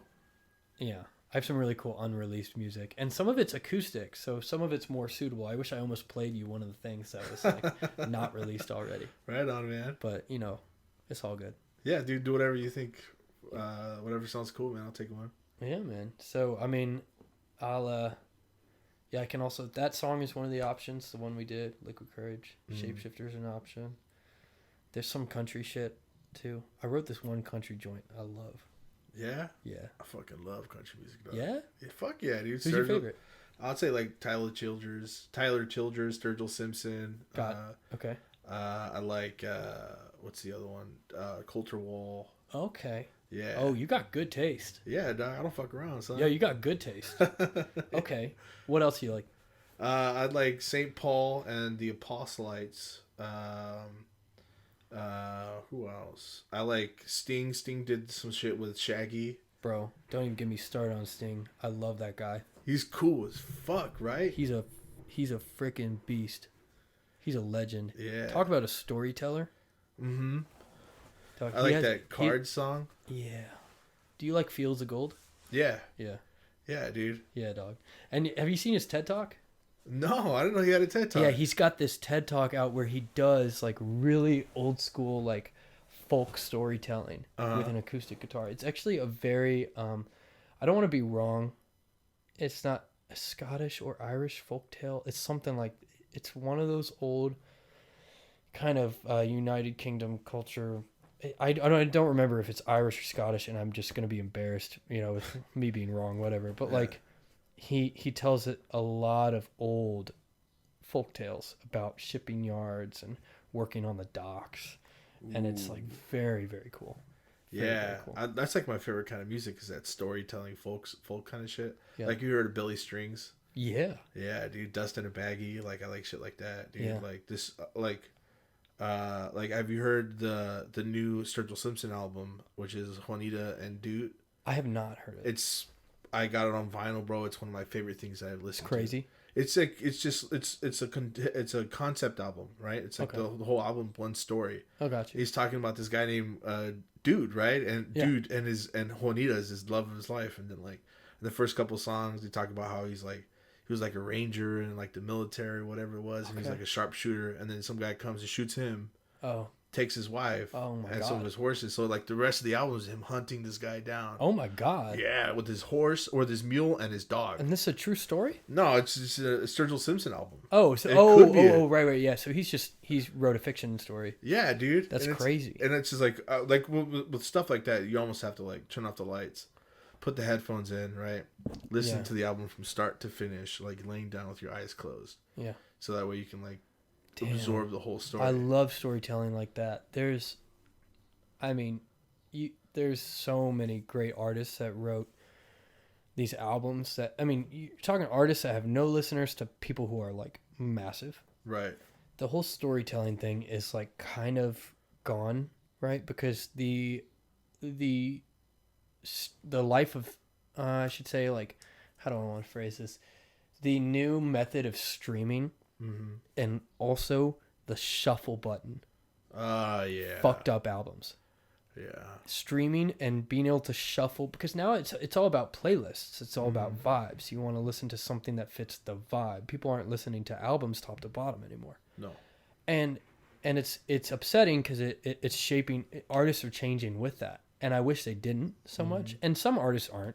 A lot of great artists are saying, "Screw that! I'm gonna make an album. I don't care." And like. But dude, the function of shuffling music, playlists, and streaming has just definitely it has made the art of creating an album take a hit for sure. Yeah, like some of the greatest albums of all time, dude. Like I know you and I talked about To Pimp a Butterfly. Bro. And it's just that album is gold. Like think of somebody listening to that and then listening to it on shuffle. Like, get the fuck out of here. You cannot listen to that album on shuffle. Yeah, how much does $1 really cost? It's one of my favorite fucking songs of all time, bro. How much $1 costs, dude? That song, the story, for those who don't know what that song is, they need to go educate themselves. How much $1 costs by Kendrick Lamar is one of, in my opinion, one of the greatest songs of all time. I even think, like, you know how, like, I think I heard somewhere where, like, you said this earlier, like, an artist's favorite song on the album would even be something you would think. I think that would be his favorite. Oh, for sure, dude. That or, I really like Blacker the Cherry. That's the Sweeter the Juice. Yeah, that's a crazy song. Blacker the Berry. What am I saying? Blacker the Cherry.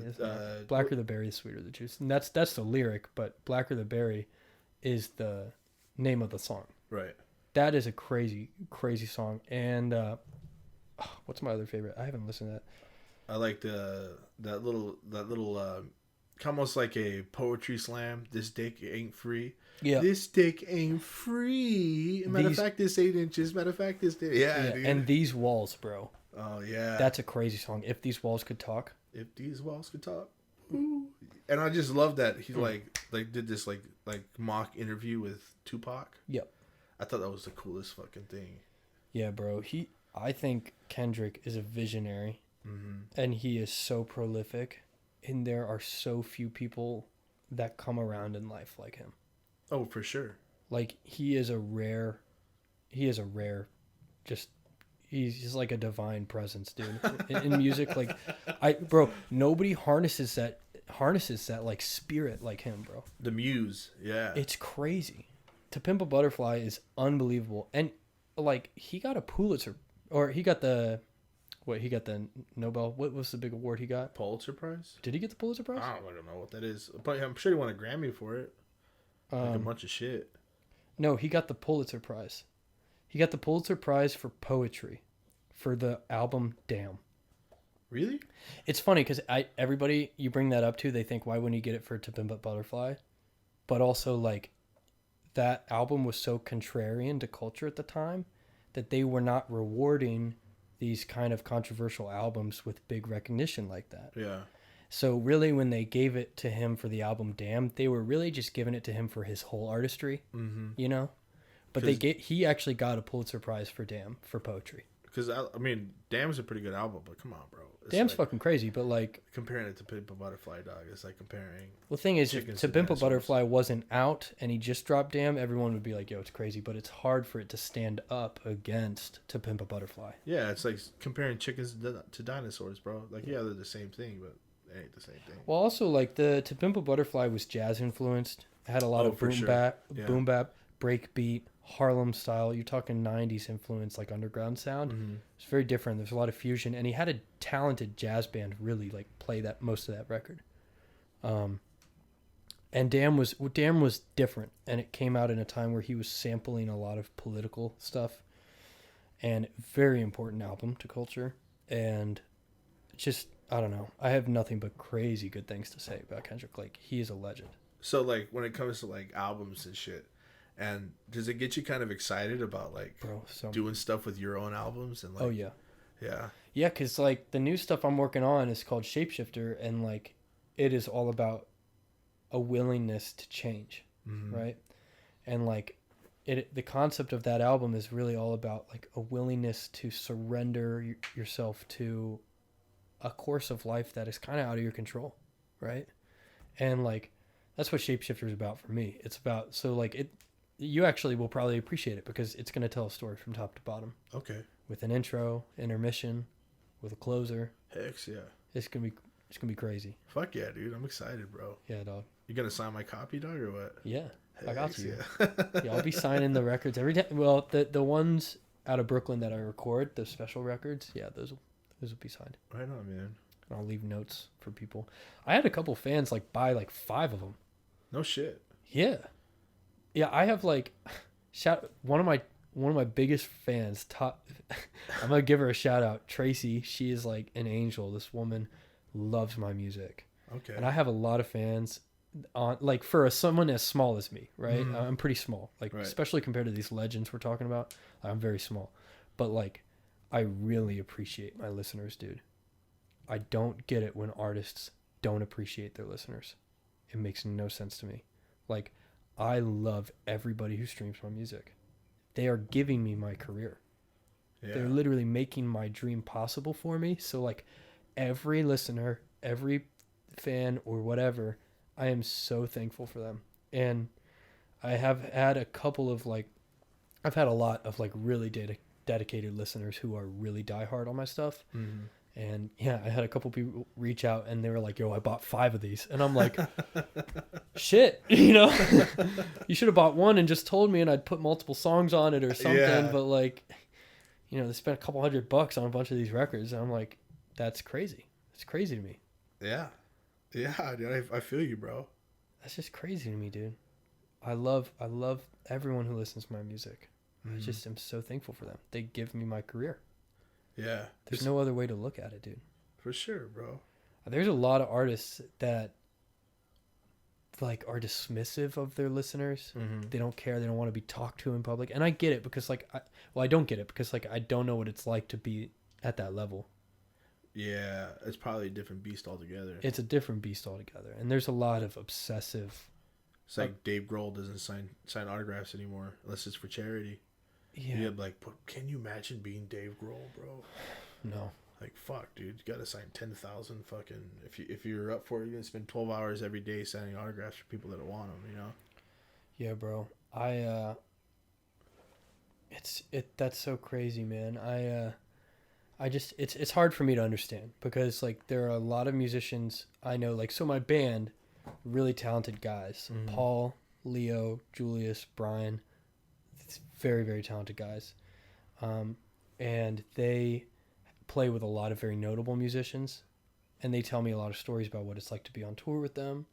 And they tell me that it's kind of weird to be around artists who aren't appreciative of their fan base, because there are a lot of artists who literally are just self-absorbed and obsessed with themselves, and they care about the numbers and metrics, but they don't realize that those numbers and metrics are driven by people at home that are like feeling something to their music. And that's like the only reason I got into this whole shit, because like when I started listening to music, one of the first records I ever heard was actually an Essentials album from Stevie Ray Vaughan. Ooh. And my dad had the album, played it in his car a lot. and it had all this Texas blues going on. Yeah. And I was like, damn, I don't know why I resonate with this shit, but I really do. And I kind of dived more into that sound, and I came across a couple great musicians. John Mayer was a huge influence. Right. Once I came across his music, I was like, okay, well, he's like unlocking a folder with multiple musicians in it because he reflects 10 people at once, right?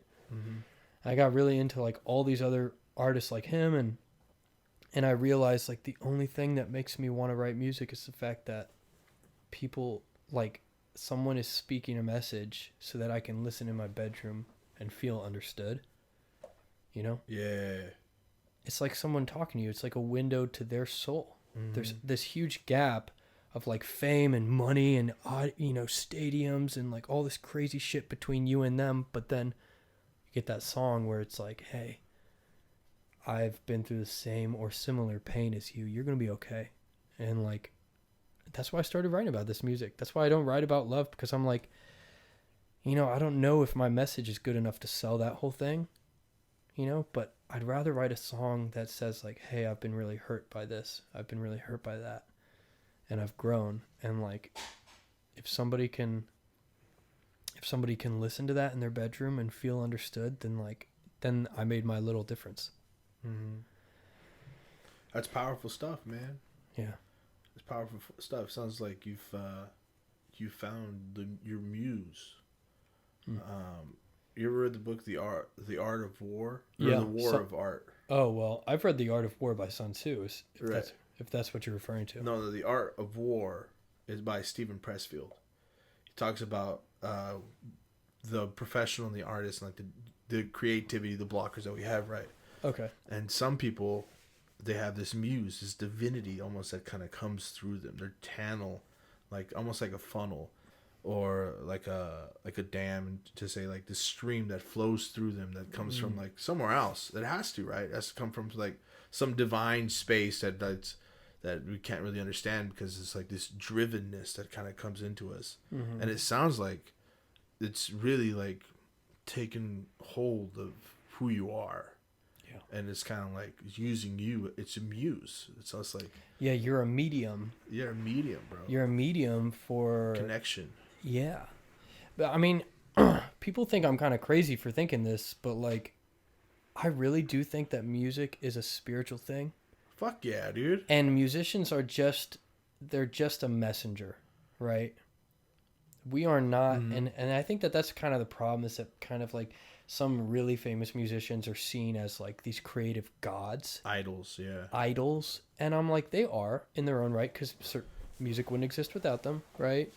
But at least where I am, the way I feel about it is that there's music already out there, and it kind of swims by you in life, and you got to snag it while you have the chance. And then it's yours. And then we are just kind of a vessel for that creativity to flow through. And, not everybody gets that chance. Not everybody gets that gift.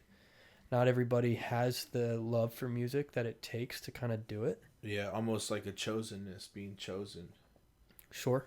Yeah. Yeah, I could get behind that. Yeah. I'm just throwing darts in the dark, dog. You know I got you. It's the same with painting, bro. It's the same with fine art. It's everything. There's like a niche in everything we do. There's an art in anything you do. Like cooking, bro. That's an art. Yeah. That's an art form. Fuck yeah, it is. It's just hard to do, right? And like... Yeah, I think that and music are like one of the... Well, I guess every form of expression is extremely skillful.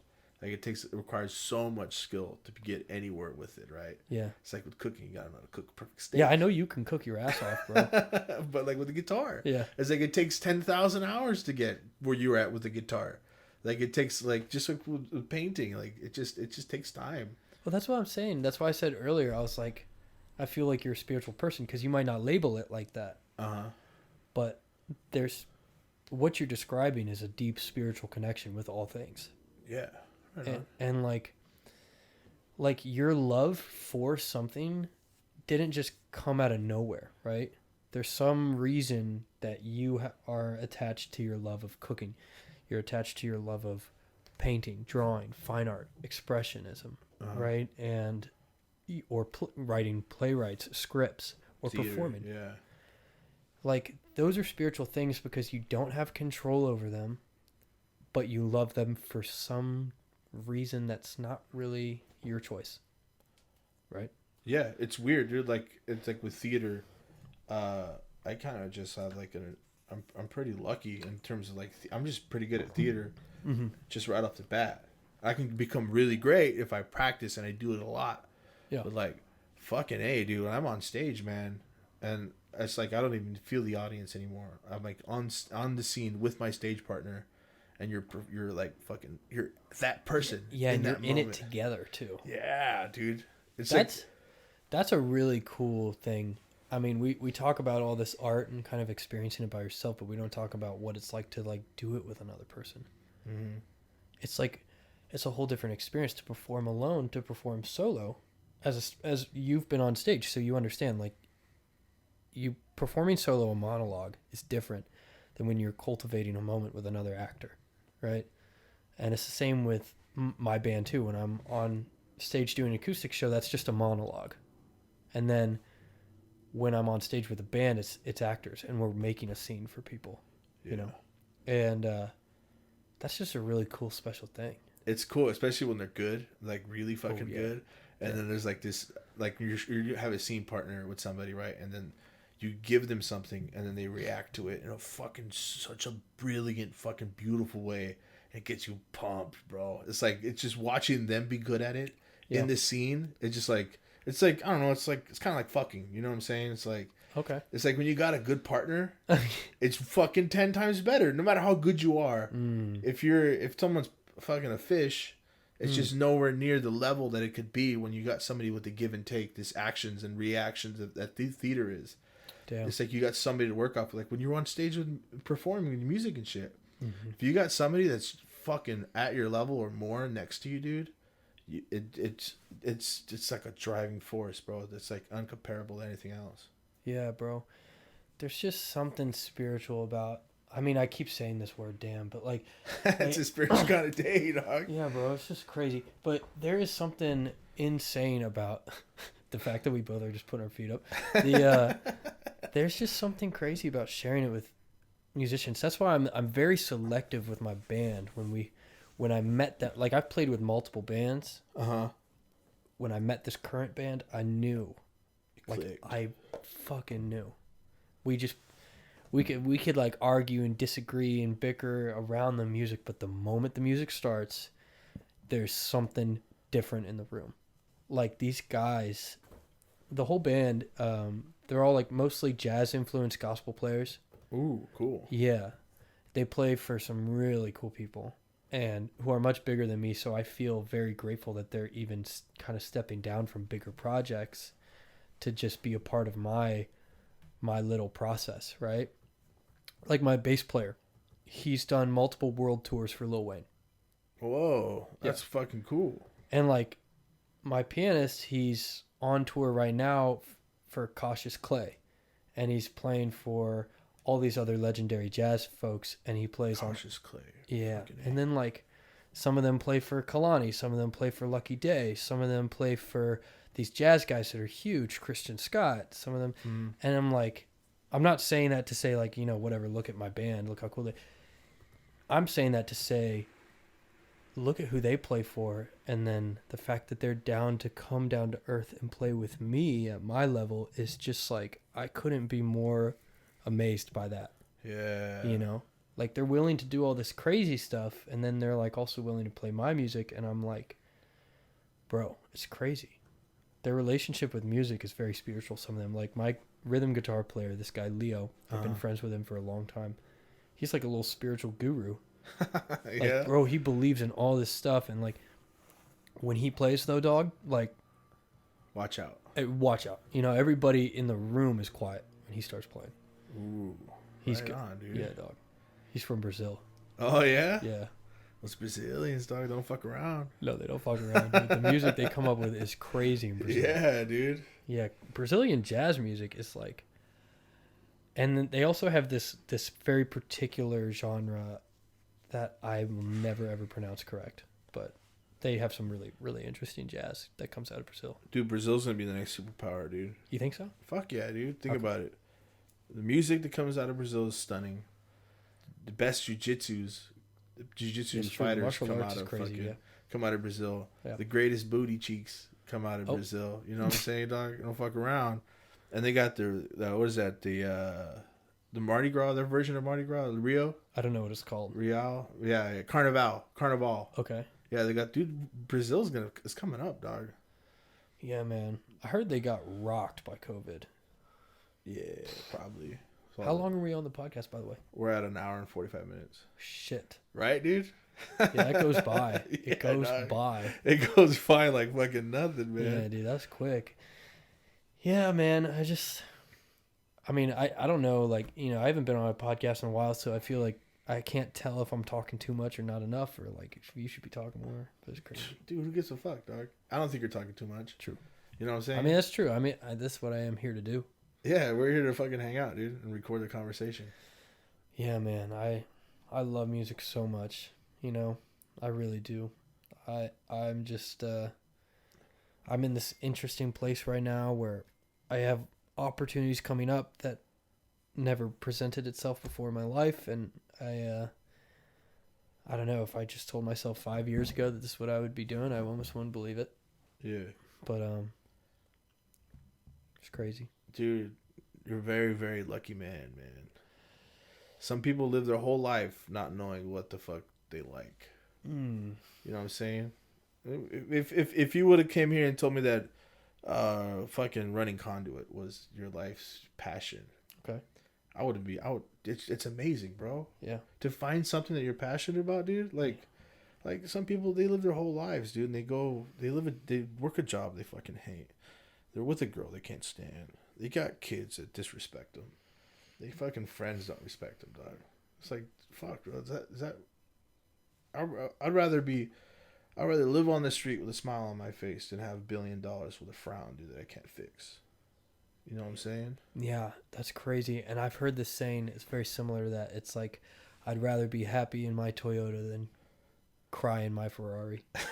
what was that movie? That's from, what is that Getty, from? dude, or whatever, the Louis Vuitton movie. She was like, I'd rather be miserable in a Rolls Royce and happy on a bike. Or yeah, some shit. She's like fucked in the head like that, yeah, but for sure, bro. Dude. And it's true though. It's really true, dude. Because I remember a time where I was unhappy with everything. I had a bone to pick with everybody. I had a bone to pick with music. I thought the music industry was out to get me. Couldn't get my shit. Being an opinionated young man. Yeah, I was opinionated, and I was that guy in the room with the different opinion, something negative to say. I've been that. We've all been that. Fuck yeah, dude. Everybody has been that. So it shouldn't come as a shock when I'm like, I've been that before. Everybody has. Mm-hmm. We're all going to be that at some point. It's about learning to grow out of that, right? And there's just way too much about life to be loved, right? To just like let it go by, right? Mm-hmm. I mean, there's just way too much to love. Yeah, it's hard to appreciate the flowers if you're worrying about getting stung by a bee, dog. Oh, okay. You know you got a lot of one-liners. You got a lot of one-liners, bro. I know, dude. People say I do, but I make them up on the spot. You got to write some of this shit down. Yeah, that's I mean, it's crazy. So, I mean, plus also the world is so hectic already. Mm-hmm. It's like there's so much pain out there, a lot of violence. I mean, the shit that happened, the shooting in Brooklyn, bro. Did you hear about that? Nah, I mean, I heard it happened, but yeah, there was like a big assault in Brooklyn, and it's like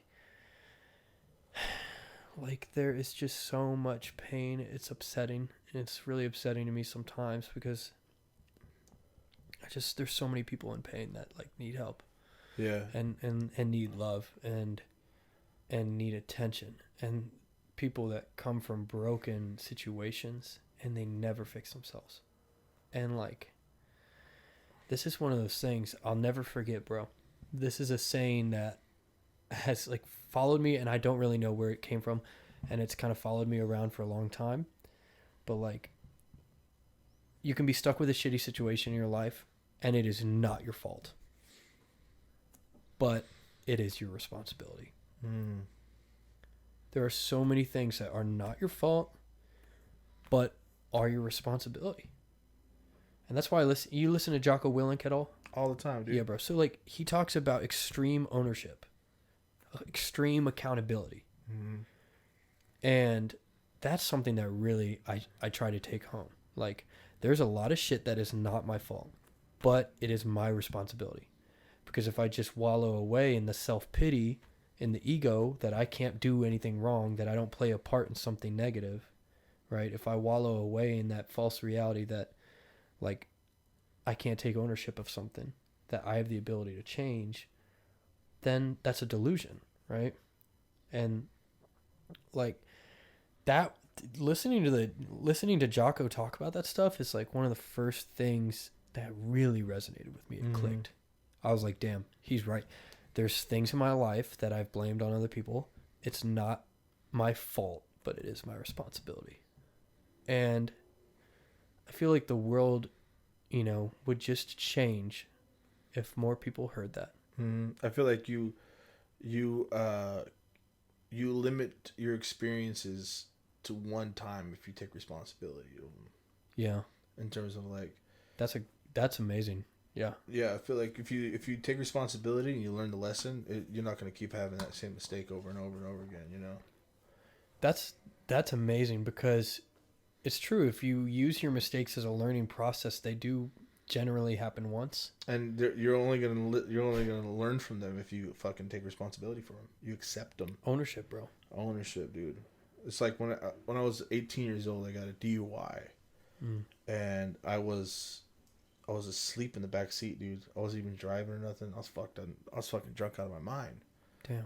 And I got out of the truck and I puked my brains out and my eyes were closed, and some guy approached me. He's like, hey, young man, have you been drinking tonight? I was like, yeah, I've been drinking. Have you driven? He's like, no, it's in my truck. I haven't driven at all. And the guy I was with his girlfriend had went inside because they had did some reckless driving, and then they saw somebody call the cops. So they parked the car, and then they went to go hide inside. Okay. And so when the cop pulled up, he was like, oh, you were the driver, right? I was like, no, I wasn't driving. And then my buddy came out, and he said, no, I wasn't driving. He was driving. And then I got locked up for the DUI. Wait, so you actually were not driving? No. And you got thrown under the bus? I got thrown under the bus. I'm so sorry. Right. But see, like, I beat myself up for so long. I had a hard time trusting other people. It was other people's fault. But really, dude, I should have been way more coherent. It's not responsible to be that drunk out in public around people you don't necessarily trust to begin with. It was my fault. That's some serious ownership right there. Yeah, dude. And you know what? That's never going to happen to me. It's never going to happen to me ever again, because I'm never going to put myself in the same situation where it can happen. Hell no. Hell no, dude. Yeah. That is some serious ownership, bro. Kudos. No, seriously. No. I hear you, man. Yeah, kudos. Yeah, that's rough. There's a lot of people out there that will just save their own ass in, like, in a tough situation. And, like, those moments, they suck, but you also kind of need them so you can learn kind of who's real and who's not. And it's a selection process, right? Like, pain and challenge, it's a selection process.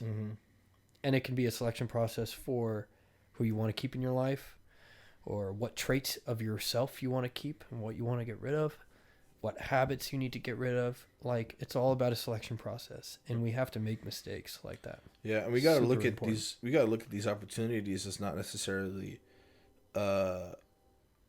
obstacles put in front of us. Sure. But stuff to learn from. Yeah. It's like there's so many times where I go, man, I'm such a bitch. Like, you know what I'm saying? Like, fuck, I'm a bitch about this. I'm a bitch about that. And then I'm like, all right, so here's my options. I could either cut out of here and then, like, leave early or not finish something. And then I know what it feels like. I know I'm going to fucking beat myself up. Yeah. And I'm going to call myself a loser and a lazy piece of shit and all these things. I'm like, fuck, dude. And I know that if I just finish it, I know I'm going to feel way better. Do you usually feel, like, guilt for stuff like that? Yeah. Yeah. Yeah, when I went to Alaska, I worked on that fishing boat. I left early. because I couldn't handle it. I got sick, and I made up some excuse. I was like, oh, I gotta go home. Somebody's sick or something. And dude, I haven't let myself down. I haven't let myself forget that, and it's good because it fuels everything I do. Yeah. Because I'm never gonna quit nothing ever again, dog. Damn. I really admire when people can finish things that they start. And it's hard to do. It's really hard to do, and it's an underrated trait to look for in somebody. People don't really look for it. You know, they don't really add that to the criteria of dating or friends. They don't really think about, like, can this person I might start trusting, can they finish what they start?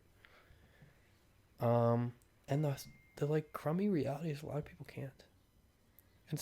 And also, hey, there are also some things though in your life that you might not be meant to finish. And you can't necessarily beat yourself up when that time comes, because there might be things you can't finish. Yeah. And that's okay. You know, but I mean, that's a crazy thing to say. I mean, just to realize that, and finishing what you start is a really important quality that a lot of people like would benefit from learning.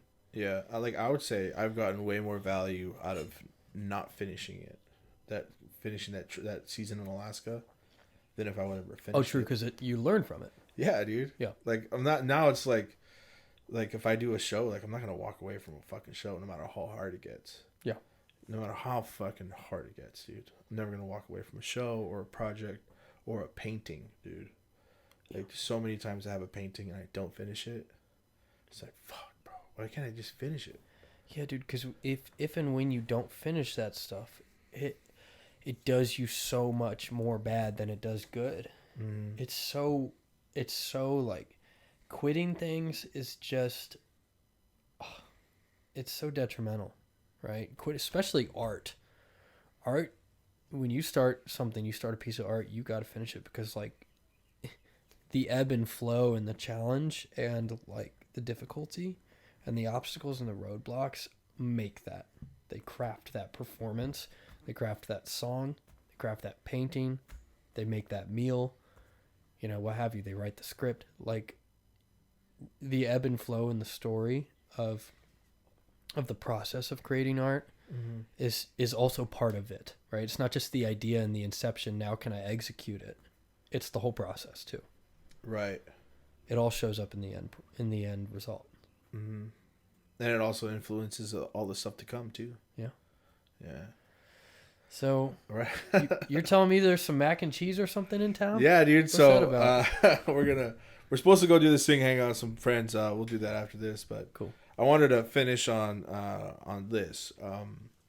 So reason why I started this podcast was a friend of mine. She, her dad had passed away, and she had these recordings of her audio with her and her dad, and they were extremely important to her.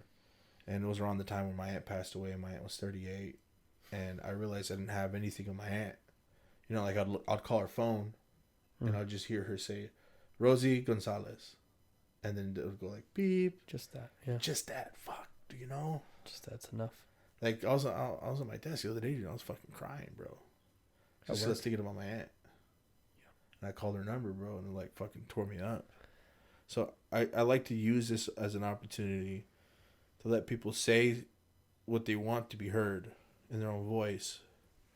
Because, God forbid, knock on wood, on the way here, on the way home, in a couple weeks, in a couple months, a couple years, maybe you don't get another opportunity like this to say something to the people that you love in your own voice, you know, as like a message of wisdom that you feel like that you value right now as Harris, you know?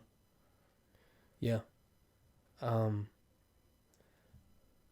Yeah, I mean, I want to answer that. And I just want to say, like, that's really profound. Makes me a little emotional to hear that and think about that. And that's crazy. You know, and I also, by the way, and I had an aunt pass away during the pandemic whom I'd never met before. And her son, my cousin, reached out to me for the first time a couple months ago. And it was such an emotional experience because he reached out to me. It was like, hey man, I love your music. I'm your cousin. I know you don't know me.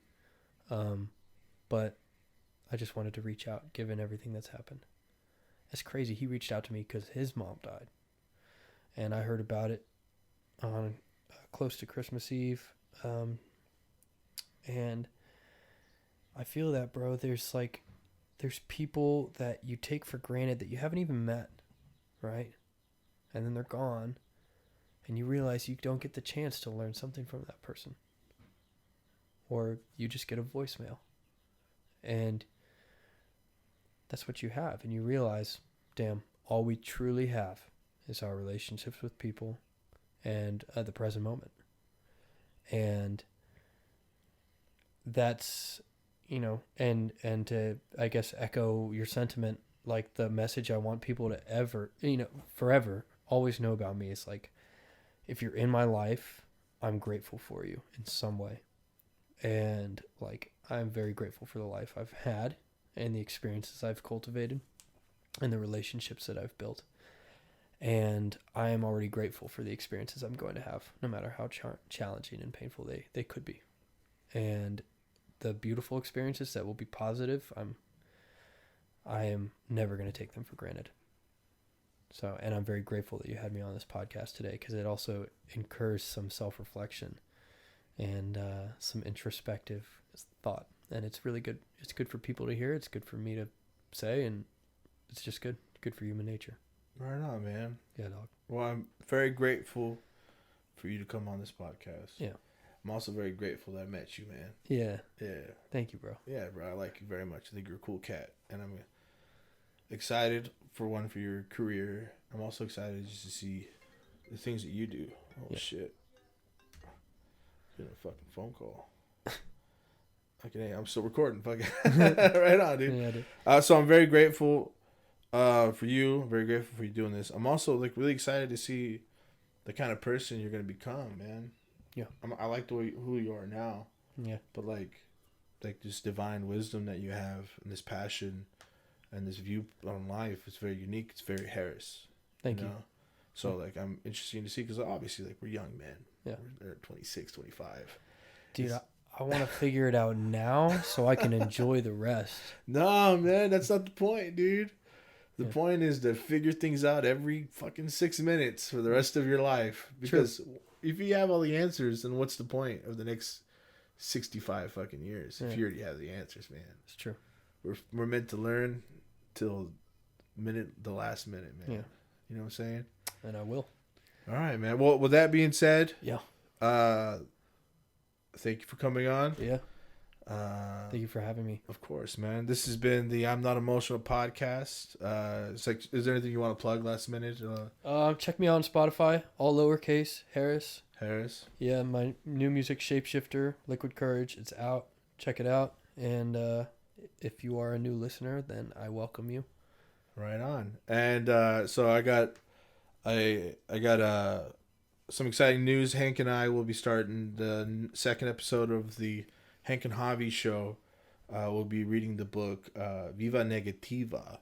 I don't know the author's name off the top of my head, but you know, I want you guys to know that I think the word of today is gratitude, for sure. And I want you to know that we're grateful for you, and the people in your life are grateful that you have them there with you, and your beauty is divine. And I want you to know I love you. Harris loves you. And, you know, this life is just too short for you not to know that. So this has been the I'm Not Emotional podcast. Thank you for listening. We'll see you next time.